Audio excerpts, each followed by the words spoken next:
जय श्री कृष्णा। राधे राधे। जेठ का महीना हिंदू पंचांग का तीसरा महीना होता है और इस महीने में कई महत्वपूर्ण त्योहार और धार्मिक अनुष्ठान किए जाते हैं। हमारी आम भाषा में इसे जेठ मास भी कहा जाता है। जेठ माह की शुरुआत वैशाख माह की पूर्णिमा तिथि के समाप्त होने पर शुरू होती है। जेठ का महीना देवी देवताओं की पूजा के लिए बहुत ही फलदायी माना गया है। इस महीने में भगवान शिव की पूजा भी की जाती है और सुख समृद्धि की प्राप्ति के लिए माँ पार्वती की पूजा भी की जाती है। माता पार्वती की पूजा करने से सुख समृद्धि और वैवाहिक जीवन में खुशहाली आती है। और सूर्य भगवान की पूजा भी जेठ के महीने में की जाती है। जो व्यक्ति पूरे महीने सुबह जल्दी उठकर स्नान करने के बाद उदय होते हुए सूर्य को अर्घ्य देता है और आदित्य हृदय स्तोत्र का पाठ करता है, उसकी सारी मनोकामनाएं पूर्ण होती है। सूर्य भगवान के आशीर्वाद से वह सब सुखों को प्राप्त करता है। जेठ के महीने में गंगा दशहरा भी मनाया जाता है। इस दिन गंगा जी में स्नान करके 10 चीजों का दान करना बहुत ही शुभ माना गया है। ऐसा करने से हमारे जाने अनजाने किए हुए पापों का क्षय होता है और जीवन के समस्त सुखों को भोगता हुआ मनुष्य अंत में मोक्ष को प्राप्त होता है। जेठ के महीने में हनुमान जी बाबा की पूजा करने से शक्ति, बल, बुद्धि और साहस की प्राप्ति होती है। इस महीने में पड़ने वाले मंगलवार को बड़े मंगल के नाम से जाना जाता है। जो भी व्यक्ति जेठ माह में आने वाले मंगलवार की पूरे विधि विधान से हनुमान जी बाबा की पूजा करता है, उसके सारे संकट दूर होते हैं। और इसी महीने में वरुण देव की पूजा की जाती है। वरुण देव वर्षा के देवता हैं, इसीलिए इस महीने में इनकी पूजा अर्चना करने से अच्छी वर्षा होती है, जिससे किसानों को खूब लाभ प्राप्त होता है। तो आज जेठ माह की शुरुआत मंगलवार से हुई है, तो इस पावन अवसर पर अपने सुनते हैं बड़े मंगल की पौराणिक कथा। तो सारे श्रोताजन इस कथा को श्रद्धा भाव से पूरा सुने, ताकि हनुमान जी बाबा का आशीर्वाद आप सब पर हमेशा बना रहे। बोलो हनुमान जी बाबा की जय हो। श्री गुरु चरण सरोज रज निज मनु मुकुर सुधारी, बरनउँ रघुवर विमल जसु जुदाई को फलचारी। बुद्धिहीन तनु जानिके सुमिरो पवन कुमार, बल बुद्धि विद्या देहि मोहु हरहु कलेश विकार। हनुमान जी आज भी कलयुग में भगवान श्री राम की आज्ञा का पालन करते हुए धरती पर विचरण करते हैं। तो इस बड़े मंगलवार पर हनुमान जी की पूजा अर्चना करने से हमें समस्त सुखों की प्राप्ति होती है और मुसीबतों से छुटकारा मिलता है। बड़े मंगलवार को भुगवा मंगल के नाम से भी जाना जाता है। बताया जाता है कि भीम को अपने बल पर बहुत ही घमंड हो गया था, जिसके बाद बड़े मंगल के दिन ही हनुमान जी ने भीम का घमंड तोड़ा था। एक मान्यता ये भी है कि इस दिन हनुमान जी की विपर रूप में वन में विचरण करते हुए प्रभु श्री राम से मुलाकात हुई। लखनऊ में बड़े मंगल को बड़े ही धूमधाम से मनाया जाता है। कहा जाता है कि लखनऊ के नवाब शहादत अली खान जब एक बार बीमार हुए थे, तो उन्होंने हनुमान जी से मन्नत मांगी थी कि मेरी तबीयत सही हो जाए। तो हनुमान जी की कृपा से उनकी तबीयत एकदम से ठीक हो गई। तो उन्होंने एक बड़े मंदिर का निर्माण करवाया था। यह मंदिर अलीगंज में है। उस मंदिर पर आज भी एक चांद का निशान बना हुआ है। इसे लेकर एक मान्यता यह भी है कि एक जाटमल व्यापारी ने हनुमान जी से मन्नत मांगी थी कि अगर मेरा केसर और इत्र पूरे का पूरा बिक जाए तो मैं हनुमान जी का भव्य मंदिर बनवाऊंगा। तो नवाब वाजिद अली शाह ने केसर बाग बसाने के लिए जाटमल से सारा केसर और इत्र खरीद लिया था, जिसके बाद जाटमल की मन्नत पूरी हुई। फिर उसने कहे अनुसार हनुमान जी का एक बहुत बड़ा मंदिर बनवाया। तब से हर जेठ के मंगल को लखनऊ में बड़ा मंगल मनाया जाने लगा। जेठ माह में आने वाले मंगलवार को हनुमान जी की पूजा करने से विशेष लाभ प्राप्त होता है। कहा जाता है कि संकट मोचन हनुमान जी का पूजन करने से सारे संकट दूर हो जाते हैं। बड़े मंगल को हनुमान जी की पूजा अर्चना करनी चाहिए। साथ ही हनुमान जी को सिंदूर, चमेली का तेल या फिर घी मिला ले मिक्स करके तिलक अवश्य करना चाहिए। उसके बाद में 7 बार हनुमान चालीसा का पाठ करना चाहिए। हनुमान जी को लाल वस्त्र बहुत ही पसंद है, इसीलिए लाल वस्त्र का इस दिन दान करना चाहिए। बुधवार मंगलवार को व्रत करना भी बहुत ही फलदायी माना गया है। अगर आप व्रत करें तो इस दिन व्रत कथा अवश्य सुननी चाहिए। व्रत कथा सुनने के बाद में हनुमान चालीसा का पाठ करें और उसके बाद में हनुमान जी को गुड़ और चने का भोग लगाएं। तो चलिए शुरू करते हैं मंगलवार व्रत कथा। बोलो हनुमान जी बाबा की जय हो। व्यास जी बोले, एक समय नैमिषारण्य तीर्थ में 80,000 मुनि एकत्रित होकर पुराणों के ज्ञाता श्री सूत जी से पूछने लगे कि हे महामुनि, आपने अनेक पुराणों की कथा सुनाई है, अब कृपा करके हमें ऐसा व्रत और कथा बताएं जिनके करने से संतान की प्राप्ति हो तथा मनुष्यों को रोग, शोक, अग्नि, सर्व दुख आदि का भय ना हो, क्योंकि कलयुग में सभी प्राणी अल्पायु है। ऊपर से उन्हें रोग आदि लगे रहते हैं, तो वे भगवान श्री हरि का ध्यान कैसे कर सकेंगे। श्री सूत जी बोले कि हे मुनियों, आपने बहुत ही उत्तम बात पूछी है। भगवान श्री कृष्ण और युधिष्ठिर का संवाद आज मैं तुम्हारे सामने कहता हूँ, ध्यान पूर्वक सुनना। एक समय पांडवों की सभा में श्री कृष्ण जी बैठे हुए थे। युधिष्ठिर ने भगवान श्री कृष्ण से प्रश्न किया कि हे प्रभु नंद नंदन गोविंद, आपने मेरे लिए अनेकों कथाएं सुनाई है, कृपा करके ऐसा व्रत या कथा सुनाएं जिसके करने से मनुष्य को पुत्र की प्राप्ति हो। हे प्रभु, बिना पुत्र जीवन व्यर्थ है और बिना पुत्र मनुष्य नरक का भागी होता है तथा पितर ऋण से भी छुटकारा नहीं मिल सकता और न पुनग नामक नरक से उद्धार हो सकता है। अतः पुत्रदायक व्रत बतलाएं। श्री कृष्ण भगवान बोले कि हे राजन, मैं एक प्राचीन इतिहास सुनाता हूँ, सो ध्यान पूर्वक सुनना। कुंडलपुर नामक एक नगर था, उसमें नंदा नाम का एक ब्राह्मण रहता था। भगवान की कृपा से उसके पास सब कुछ था, फिर भी वह बहुत ही दुखी रहता था। दुखी रहने का कारण यह था कि ब्राह्मण के कोई संतान नहीं। ब्राह्मण की पत्नी सुनंदा पतिव्रता नारी थी, भक्ति पूर्वक से हनुमान जी की आराधना करती थी। मंगलवार के दिन व्रत करके अंत में भोजन बनाकर हनुमान जी को भोग लगाने के बाद स्वयं भोजन करती थी। एक दिन मंगलवार के दिन ब्राह्मणी गृह कार्य की अधिकता के कारण हनुमान जी को भोग नहीं लगा सकी, तो उसे बहुत ही दुख हुआ। इसी कारण उसने स्वयं भी भोजन नहीं किया, मन ही मन प्रण करके सो गई कि अब तो अगले मंगलवार को हनुमान जी को भोग लगाकर ही अन्न जल ग्रहण करूंगी। ब्राह्मणी रोजाना भोजन बनाती परंतु स्वयं भोजन नहीं करती और मन ही मन श्री हनुमान जी की आराधना करती रहती। इसी प्रकार 6 दिन बीत गए। ब्राह्मणी सुनंदा अपने निश्चय के अनुसार भूखी प्यासी रही। अगले दिन मंगलवार था। मंगलवार को ब्राह्मणी प्रातःकाल जल्दी उठी, नहा धोकर जैसे ही पूजा करने के लिए चली, मूर्छित होकर गिर पड़ी। उसकी भक्ति के प्रभाव से हनुमान जी बहुत ही प्रसन्न हुए और प्रकट होकर बोले कि मैं तेरी भक्ति से प्रसन्न हूँ, तू वर मांग। तो सुनंदा बोली कि हे प्रभु, मेरे कोई संतान नहीं है, कृपा करके पुत्र या फिर कन्या प्रदान कर, तो आपकी अति कृपा होगी। तो हनुमान जी बोले कि जा, तेरी इच्छा पूर्ण होगी, तेरे एक कन्या पैदा होगी जिसकी अष्टांग प्रतिदिन सोना दिया करेंगे। इस प्रकार वचन कहकर हनुमान जी अंतर्ध्यान हो गई। ब्राह्मणी बहुत ही खुश हुई और सारे समाचार अपने पति को बताई। तो ब्राह्मण देव कन्या का वरदान पाकर कुछ दुखी हुए, परंतु सोने की बात सुनी तो मन ही मन बहुत प्रसन्न भी हुए। विचार किया कि ऐसी कन्या के साथ तो मेरी सारी गरीबी समाप्त हो जाएगी। तो हनुमान जी की कृपा से वह ब्राह्मणी गर्भवती हुई और 10वें महीने उसने बहुत ही सुंदर पुत्री को जन्म दिया। वह बालिका इस प्रकार बढ़ने लगी जैसे शुक्ल पक्ष का चंद्रमा बढ़ता। 10वें दिन ब्राह्मण ने उस बालिका का नामकरण संस्कार करवाया। उसके कुल पुरोहित ने उस बालिका का नाम रत्नावली रखा, क्योंकि यह कन्या रोजाना सोना प्रदान किया करती थी। इस कन्या ने पूर्व जन्म में बड़े ही विधान से मंगल देव का व्रत किया था। रत्नावली का अष्टांग बहुत सारा सोना देता था। उस सोने से वह ब्राह्मण बहुत ही धनवान हो गया। अब उस सुनंदा ब्राह्मणी को भी बहुत ही अभिमान हो गया। ऐसा करते करते समय बीतता गया।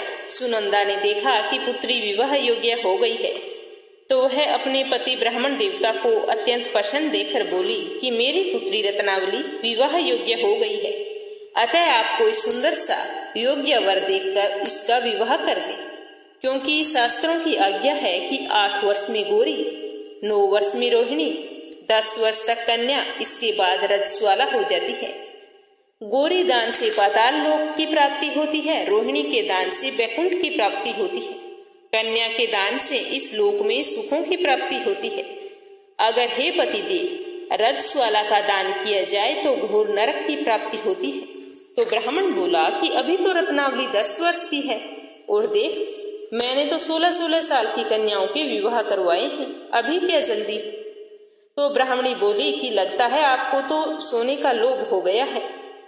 अगर 11वें वर्ष में विवाह नहीं होता है तो उसके मासिक धर्म का रक्त पिता और बड़े भाई को पान करना पड़ता है। शास्त्रों में कहा गया है कि माता पिता और बड़ा भाई रजस्वाला कन्या को देखते हैं तो वे नरकगामी होते हैं। तो ब्राह्मण बोला कि अच्छा, कल ही मैं लड़का देखने के लिए जाऊंगा और अपने दूत को भी भेजूंगा।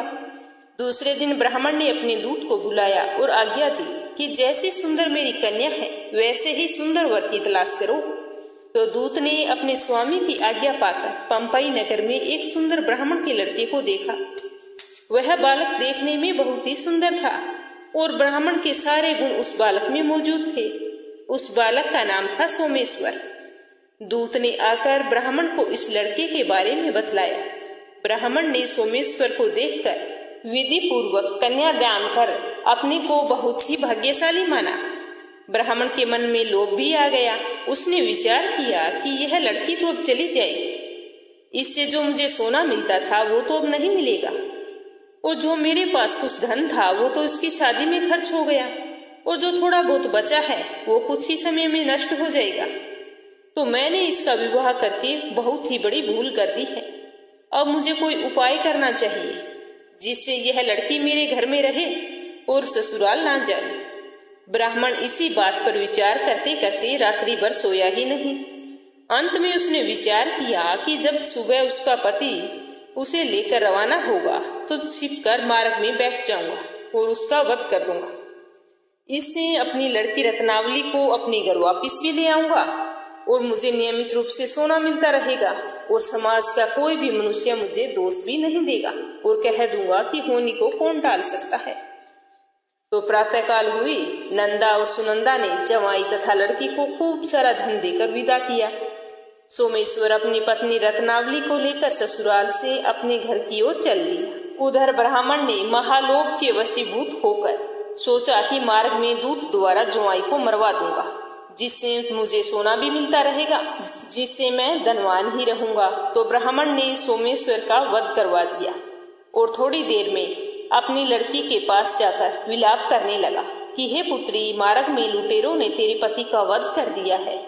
तू अब घर चल, वहां पर रहकर ही अपने शेष जीवन को व्यतीत करना। भगवान की इच्छा के आगे किसी का कोई वश नहीं चलता। जो भाग्य में लिखा होता है वो होकर रहता है, उसे कोई नहीं टाल सकता। अपने पति की अकाल मृत्यु से रत्नावली बहुत ही दुखी हुई और अनेक प्रकार से रुंदन करने लगी और अपने पिता से बोली कि हे पिताजी, इस संसार में जिस स्त्री का पति नहीं है उस स्त्री का जीना व्यर्थ है। मैं अपने पति के साथ ही अपने शरीर को जला दूंगी और सती होकर अपने इस जन्म को, अपने माता पिता के नाम को तथा सास ससुर के यश को सार्थक करूंगी। तो ब्राह्मण अपनी कन्या रत्नावली के ये वचन सुनकर बहुत ही दुखी हुआ और विचार करने लगा कि मैंने तो व्यर्थ में ही जुआई का वध करवाया है, क्योंकि मेरी बेटी तो उसके पीछे अपनी जान तक देने को तैयार है।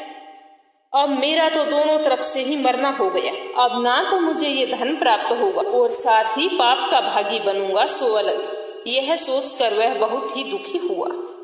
सोमेश्वर की चिता बनाई गई। सोमेश्वर की पत्नी रत्नावली सती होने की इच्छा से अपने पति की सिर को अपनी गोद में रखकर चिता में बैठ गई। जैसे ही अग्नि लगाई गई वैसे ही मंगल देव प्रसन्न हुए और प्रकट हो गए। प्रकट होकर बोले कि हे रत्नावली, मैं तेरी पति भक्ति से बहुत ही प्रसन्न हूँ, तू वर मांग। तो रत्नावली ने अपने पति का जीवन दान मांगा। मंगल देव बोले कि रतन बाला, तेरा पति अजर है, अमर और महाविद्वान हो जाएगा, और जो भी और कोई इच्छा तुम्हारी हो तो वो मांग। तो रतनबाला बोली कि हे ग्रहों के स्वामी, यदि आप मुझ पर इतना ही प्रसन्न हैं तो मुझे यह वरदान दीजिए कि जो आपका मंगलवार के दिन प्रातःकाल लाल फूल लाल चंदन से पूजा करके आपका स्मरण करे, उसको रोग और व्याधि कभी न आए, उसका सब जनों से कभी भी वियोग ना हो और सर्प अग्नि अस्त्रुओं का कोई भी भय ना रहे। जो स्त्री मंगलवार का व्रत करे वह कभी विधवा ना हो। तो मंगल देव तथास्तु कहकर अंतर्ध्यान हो गई। सोमेश्वर मंगल देव की कृपा से जीवित हो गया। रत्नावली अपने पति को पुनः प्राप्त करके बहुत ही प्रसन्न हुई और मंगल देव का व्रत प्रत्येक मंगलवार को करके व्रतराज और मंगल देव की कृपा से इस लोक में नाना प्रकार के सुखों को भोग कर अंत में पति के साथ स्वर्ग लोक हो गई। इस तरह से जो व्यक्ति मंगलवार के व्रत को करता है वह अपने जीवन में समस्त सुखों को पा लेता है। अब सुनेंगे दूसरी कथा। अमरावती नगर में एक बुढ़िया रहती थी। वह मंगलवार को सूर्योदय के समय उठकर स्नान आदि से निवृत्त होकर मंगलवार का व्रत रखकर मंगल देवता की पूजा किया करती थी। लेकिन बुढ़िया का नियम था कि वह मंगलवार को ना तो खड्डा खोदती और ना ही घर के आंगन को गोबर से लीपती थी। उस बुढ़िया के एक पुत्र था, उसका नाम था मंगोलिया। मंगलवार को उसका जन्म होने के कारण उसने अपने पुत्र का नाम मंगोलिया रखा था। उस बुढ़िया को मंगलवार का व्रत करते हुए कई वर्ष बीत गए। एक दिन मंगल देवता ने सोचा कि बुढ़िया की भक्ति की परीक्षा ली जाए। तो मंगल देव ने साधु का वेश धारण किया और उस बुढ़िया के घर पहुंच गए। दरवाजे पर खड़े होकर साधु ने पुकारा, नारायण नारायण। तो बुढ़िया माई बाहर आई तो साधु ने कहा कि हम बहुत दूर की यात्रा से इस नगर में आए हैं, हमें बहुत भूख लगी है। तो बुढ़िया माई ने कहा कि चलो बैठो, मैं आपके लिए खाना बना देती हूँ। लेकिन साधु बाबा बोले कि हम तो स्वयं ही भोजन बनाकर खाते हैं, इसीलिए तुम ऐसा करो कि अपने घर के आंगन में थोड़ी सी जगह गोबर से लीप दो, हम वहां पर भोजन बनाकर खा लेंगे। तो साधु की बात सुनकर बुढ़िया बोली कि महाराज, मैंने मंगलवार का व्रत रखा है, मैं मंगलवार को घर का आंगन नहीं लीपती हूँ। मैं आपको भोजन की सामग्री दे देती हूँ, आप स्वयं ही थोड़ी जगह लीप कर भोजन बना लीजिए। तो साधु ने फिर कहा कि आंगन तुम्हें ही लीपना होगा। तो वह बोली, महाराज, मैं अपने व्रत के कारण आंगन नहीं लीप सकती, मुझे क्षमा करो। इसके अलावा अगर आप जो भी आदेश मुझे देंगे मैं उसे अवश्य पूरा करूंगी।